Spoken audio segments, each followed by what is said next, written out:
की वीडियो में हम बात करने वाले हैं बर्लिन दीवार की। दोस्तों, बर्लिन शहर जर्मनी देश की राजधानी है। अब दोस्तों, हिटलर की इस युद्ध में हार के साथ अलाइड पावर ने जर्मनी को अपने कब्जे में लिया है।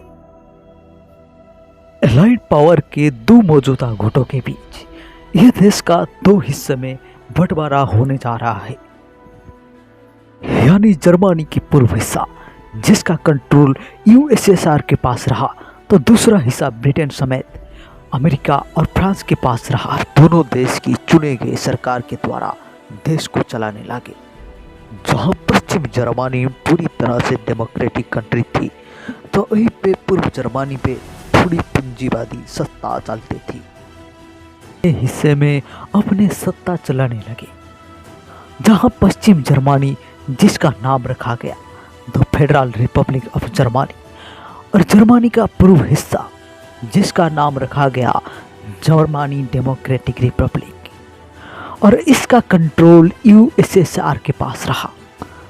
दोस्तों, वक्त के साथ पश्चिम जर्मनी लगातार अपनी विकास करता रहा, तो वहीं पे पूर्व जर्मनी में हालात दिन प्रतिदिन बिगड़ते रहे, और इसे देखते हुए पूर्व जर्मनी के लोगों में अपनी भविष्य की बेहतरीन के लिए पश्चिम जर्मनी की ओर रुख करने लगे। लेकिन इन लोगों ने इतने मात्रा में देश छोड़ने लगे कि अब सरकार के लिए भी चिंताएं बढ़ा रही थी।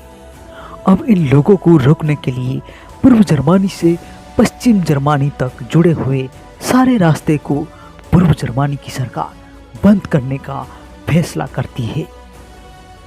अब जैसे ही ये नियम लागू होता है, अब इन लोगों के पास पश्चिम जर्मनी तक पहुंचने में सिर्फ एक ही रास्ता था, और वो रास्ता था बर्लिन शहर। दोस्तों, आप लोगों के लिए ये बता दो कि जब जर्मनी शहर का बंटवारा हुआ था, तब बर्लिन शहर पूर्व का हिस्सा था। लेकिन ये राजधानी होने के नाते ये शहर को भी दो हिस्से में बांटा गया था। तो इसका मतलब ये हुआ कि बर्लिन शहर पूर्व का हिस्सा होते हुए भी पश्चिम का हिस्सा हमेशा के लिए रहा। अब दोस्तों, पूर्व जर्मनी से पश्चिम जर्मनी तक जाने वाले कई रास्ते को तो बंद कर दिया गया था, लेकिन बर्लिन शहर में ये चीज़ें थोड़ी सी ढील थी, और इसके देखते हुए लोगों ने इसका फायदा उठाना शुरू किया, और ये लोग पश्चिम जर्मनी तक पहुंचने के लिए बर्लिन शहर को यूज किया करते थे, क्योंकि बर्लिन शहर में पश्चिम जर्मनी तक जाने के लिए किसी भी तरह का रुक टुक नहीं थी। तो ये लोग सीधे बर्लिन शहर आते थे और बर्लिन शहर के जरिए पश्चिम जर्मनी तक आराम से पहुंच जाते थे। अब दोस्तों, पूर्व जर्मनी की सरकार तय करती है कि बर्लिन शहर को भी किसी तरह से ब्लॉक कर दिया जाए, और ये बात ईस्ट जर्मनी में रह रहे लोगों के बीच फैलना शुरू हुआ। अब दोस्तों, जब इस बारे में लोगों ने थोड़ा सोचना शुरू किया, तो 12 अगस्त 1961 को सरकार पूरी फौज के साथ रातों रात एक बड़े दीवार खड़ा कर देता है, और इसी दीवार का नाम होता है बर्लिन दीवारें। और आपस में रह रहे लोगों के बीच कनेक्टिविटी लगभग बंद सा हो गया। लेकिन वेस्ट जर्मनी में रह रहे लोगों ने ईस्ट जर्मनी के लोगों में इसमें कई तरह से मदद की वेस्ट जर्मनी तक पहुंचने में। लेकिन दोस्तों, अब पहले की तरह रास्ता उतना आसान नहीं रहा। सरकार के द्वारा निर्मित किया गया इस दोनों दीवार के बीच लगभग 100 मीटर का फासला रखा गया था, जहां दोनों देश की सेना के अलावा कई जानलेवा हथियारों का तैनाती किया गया था, जिसमें से जो सबसे खतरनाक था वो था ट्रिपवायर।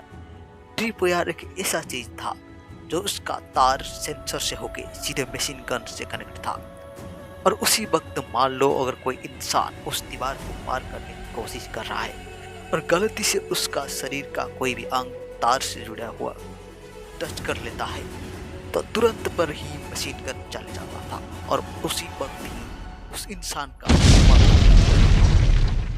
दोस्तों 1961 से लेके 1989 के बीच लगभग 5000 से ज़्यादा लोगों ने इस दीवार को पार करने में कामयाबी हासिल की, और वहीं पे 150 लोगों की इसे पार करने की कोशिश में अपनी जान गंवानी पड़ी।